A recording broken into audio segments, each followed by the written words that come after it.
Welcome to the Tribe Talk Show, live from Atlanta. On this show, you get real conversations, inspiring stories, entertainment, information that empowers, real talk.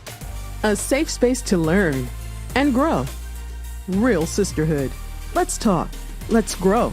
Let's thrive together. Join the tribe. And now, here are your hosts, Tendai and Grace.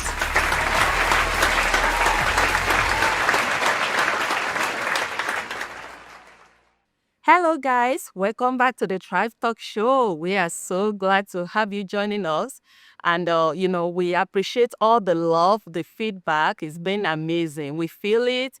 Keep it coming. Keep it coming. My name is Grace, and alongside my co-host, Tendai. Yeah, thank you guys. The support has been so overwhelming. And I love that you guys are coming on social media to discuss the topics that we're discussing here. We really appreciate the feedback.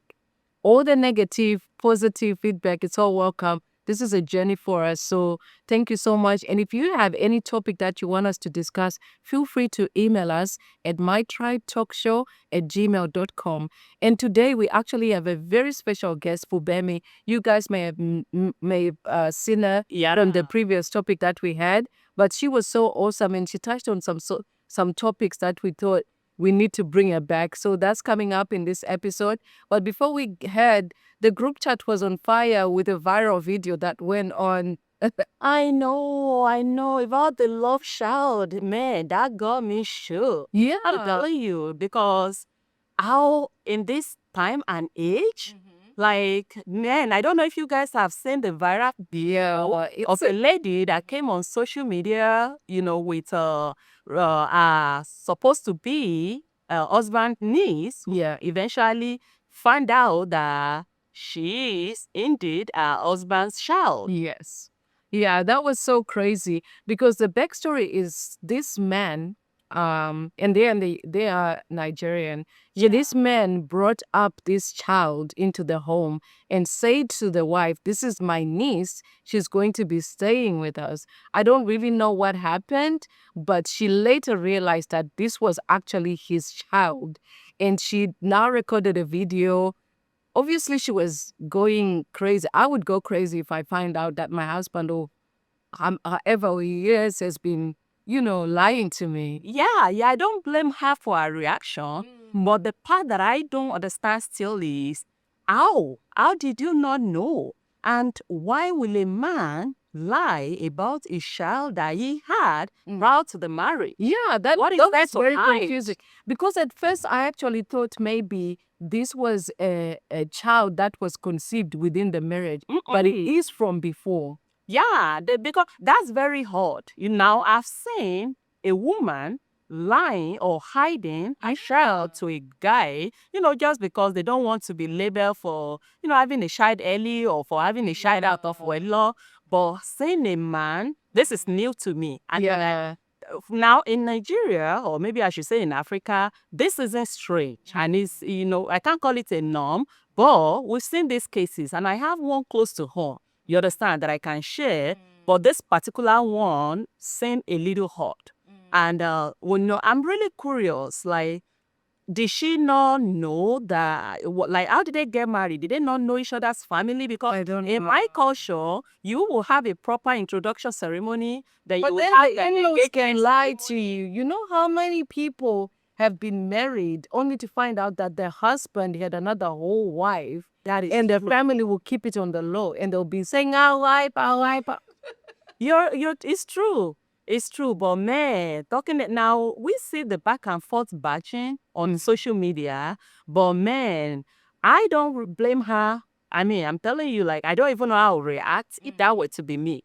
I'm like, shoo. The fact that people are blaming her for the way she reacted, I feel like that was a little unfair. Yeah, because I feel like sometimes if you haven't been in a situation, you can't judge it. You don't know the situation and you don't know how you're going to react. I mean, this is a husband, father of a children. For her to realize that is a big betrayal, because now I'll be thinking, what else have you lied to me about? What else are you lying about?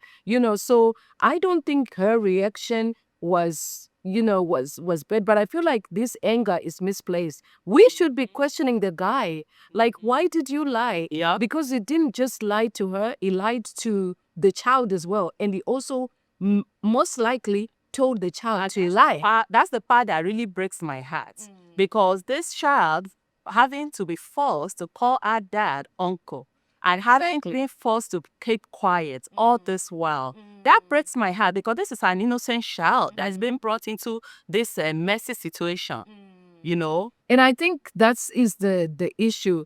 The diaspora marriages, they come with a lot because sometimes you're meeting people in the diaspora, you don't really know them, you don't know their background, and it's not like when you're home. When you meet someone or a guy approaches you, it's very easy for you to pick up the phone and say, guys, this and this and this. It's easy for you to trace the guy. But when you're meeting people in the diaspora and getting married in the diaspora, you hardly really know their background. Yeah. What has been your experience with that? Because you met your husband here in the diaspora, right?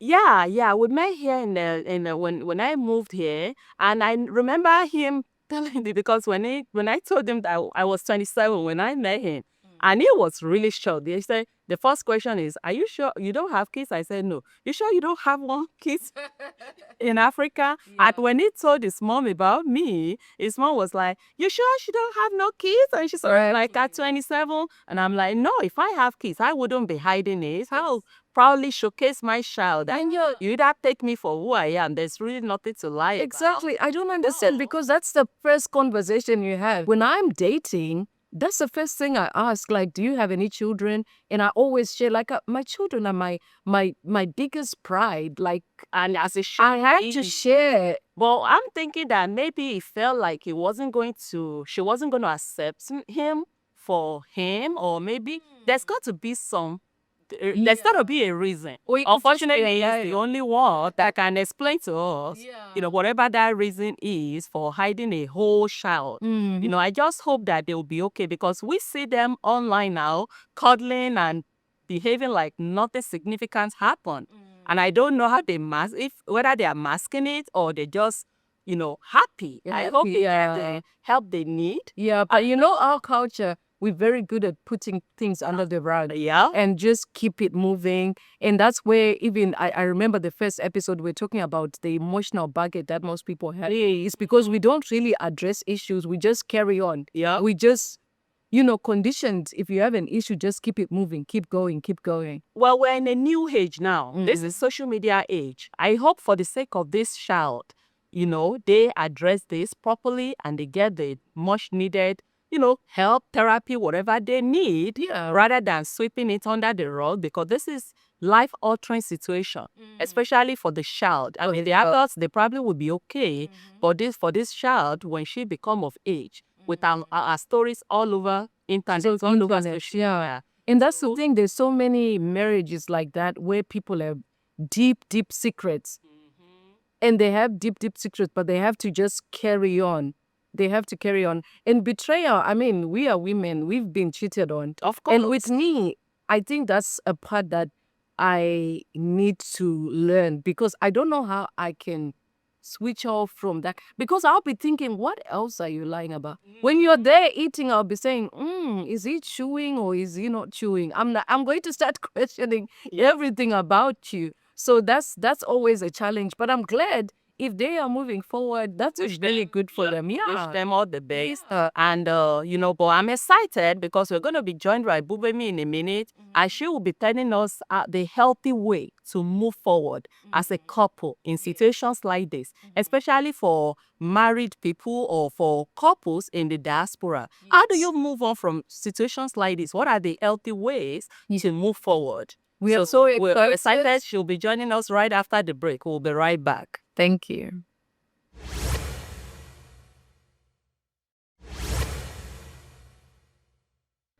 Hi guys, and welcome back. As we said, we have Bubemi back. I think you are becoming part of this family, the extended tribe family. Definitely. Thank you so much for joining us today. Thank you for having me back. Yeah, and we were just discussing marriages in the diaspora. I don't know if you saw that viral video, and we were just discussing first of all, what do you think about that?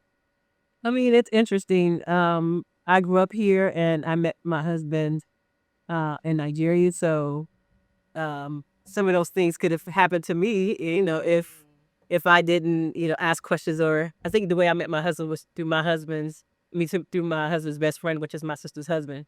So I knew things about him because he was married. His best friend was married to my sister. Yeah. But if I didn't know anything about him, I could be honest with you. Those are things I thought about. Has he been married before? Does he have any kids, secret kids, or things like that? So to see something like that, it was kind of hurtful. Yeah. And I think that something that you guys said about, putting the little girl in the middle of everything, I think it's something that is disheartening to me as well. It's just, you know, putting a child in a place where she has to lie or pretend and not really feel at home in a space where it is her home. Yeah. And, she's just kind of like ostracized and kind of made to kind of be like this outside person when she really knows that that's her father. So, and that brings me to this question, like, cause that was the part that really broke my heart as well.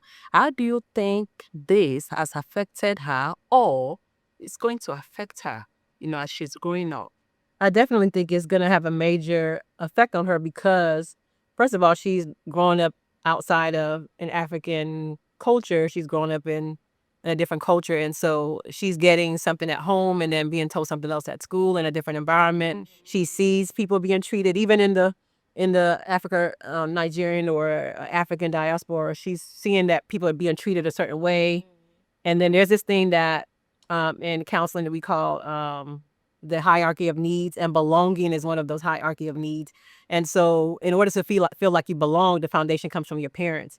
And so if you don't have a healthy foundation as far as your parents, then it's hard for you to feel like you belong anywhere.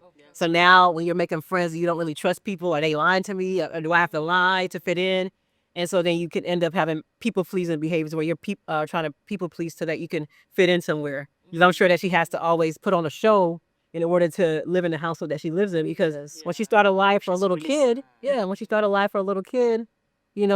have to keep that up. And that can start being part of her personality. I hope that it doesn't. Yeah. And I hope that she's resilient, but we don't know. And do you see that? Because I feel like when it comes to us Africans as well, I'm only just becoming conscious of what I do, the action that I do, how it affects my children. Yeah. Do you think we are aware? Because we are coming from a culture where mental health or our actions, our parents, whatever you say goes, especially in the household. How do you see that dynamic, especially with Africans? Oh, definitely. I think that that's true, is that you don't really have a voice per se, is really what your parents tell you to do. I remember somebody saying at an event that I went to, her dad said, "You're going to be a doctor," and told the sister, "You're going to be a lawyer, you're going to be an engineer." And that's just normal what you do. Like that's the normal thing. So you even though that isn't aligned with you, you strive to do that because you want to please your parents. Because the culture speaks about pleasing your parents, and you forget your own needs. But after a while, people are depressed or sad because they're not fulfilling their own desires and their own needs because they're trying to people please their parents. And so that's where I've come in as a counselor to teach boundaries, healthy boundaries. And boundaries, there are different types of boundaries. And so that's what I teach in counseling to help support with that. Yeah. And now, what is really kind of confusing is we see them all over social media, all happy, cuddly, like nothing has happened. Is that a healthy way to move forward from this huge scandal? Like, do you think that's healthy, or do you think they are really, happy, or is it just for the media? I mean, you know what social media is? Social media is not real life. Social media is what you put out there.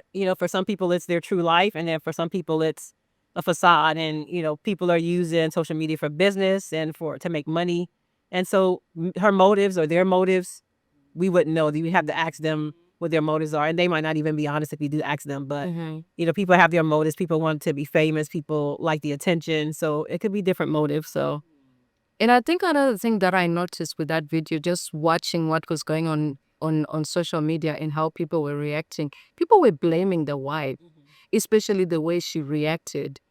Do you think as Africans we have like a blame culture? We are more tougher. Like the conversation moved from this being about the man betraying the wife to why is she acting like that? do you think women are just ignored? And, because I feel like what she went through is traumatic, but they would just downplay everything. Like you're supposed to just take whatever is thrown at you and move forward.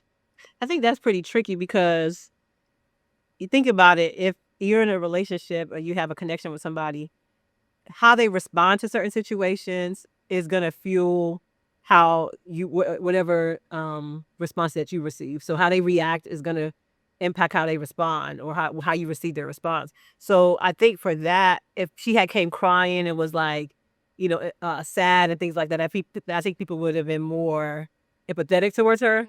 But I think because she was so aggressive and angry and it's like, I also think because that child was involved. Yes. And that I think they focused more on the words and how that child was around the environment is like I think they were focused on like she's punishing the child or she's talking down about the Yeah, child. especially when she said leave the house. Exactly. Yeah. So we have empathy as Africans. We have empathy towards children when it comes to like being mistreated and stuff like that. You see a lot of movies like that, the maltreated child and how somebody rescued them and saved them and things like that. So I think that's what it was. But I always feel like her feelings were not, people were just invalidating her. I mean, if my husband is to lie to me, because I'll start thinking, what else have you been lying about? It's such a big lie. Yeah, you're wrong. It's not like, I feel like it's even worse than cheating. It's not a small thing. You're bringing a whole child into my house, and also, what are you telling this child? You're telling this child to lie about who she is as well? Yes. So I think when it comes to reactions, I mean, before I got saved, Jesus. before I became emotionally aware, I used to react crazy. I remember there was one incident that my son kept talking about when I was at the end of me separating from my ex-husband, and my son kept bringing it up. But I was so angry with him. I picked up a Blackout, yeah. I picked up a brick and I wanted to trash the car. Yeah. And my son saw it. And for some reasons, my son believed for the longest time that I was the reason. Definitely. The dad left because he was like, I saw you chasing my dad with a brick. Yeah. And I know it sounds crazy, but I think it's hard, especially if you haven't got any emotional awareness. Yes.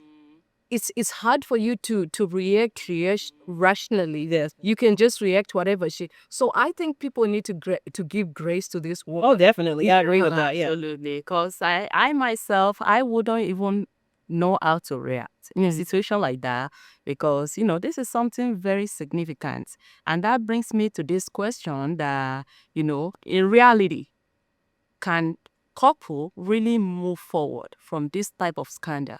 Can they really move forward? But we might have to hold your thoughts on that until we come back from break, and we'll be right back.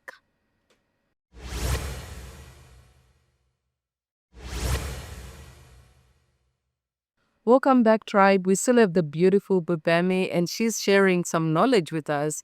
And I know before the break, we were just talking about how we can move past betrayal.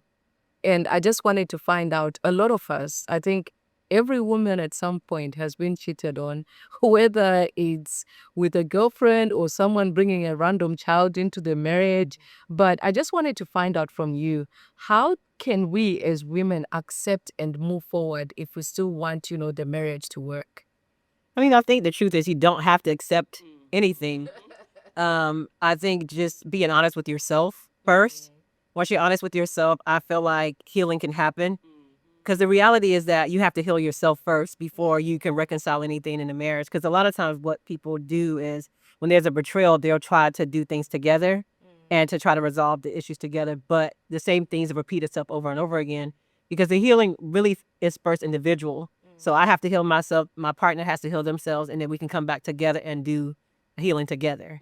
Because for me to be in that type of situation and betrayal, that means there are some foundational things that has caused me to behave that way. Yeah. Right. And so it could be my childhood. It could be parents telling me, don't tell her, don't tell him. So I need to figure out, what is my own mindset, my own identity about this. So then I can make the decision to say, yes, this is a healthy relationship for me. I want to continue it.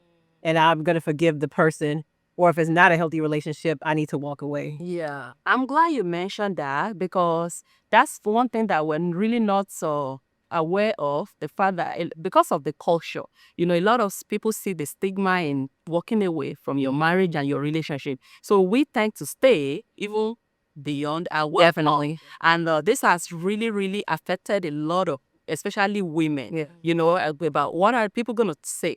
You understand? They still marriage or stuff like that. So we tend to stay longer than we're supposed to. So I'm glad that you mentioned that you don't have to stay. You can move on, because I've been on the receiving end of this. And I always tell myself I stayed longer than I should have, which really affected my mental health. But at the time, I didn't know. I thought since I walked away that I was going to be fine. But it didn't manifest until, I'll probably say, 15 years later. It didn't manifest. I just started, having anxiety and all these things that I couldn't figure out. And it wasn't until I saw counseling. Yes. And then they were like, oh, tell me about yourself, just like you people always say. And I talked about everything. And I remember her saying, like, you know what, rewind a little bit. You said that you were in a relationship. What happened? And then I talked about that relationship. And you said when this happened, what did you do? And that was the root of the problem. You understand? That was the root of the anxiety. And figuring that out really helped me. It didn't take it away, but it helped me to start managing it from there on. So it kind of like, to buttress what you said about, you don't have to stay. Yeah. You have to really. But our culture, they will say, go back. Mm-hmm. I remember even with my first marriage, even though there had been things that, to me, I was like, there is no turning back. I was still being encouraged to save my marriage. Save your marriage. You want to let the other woman win?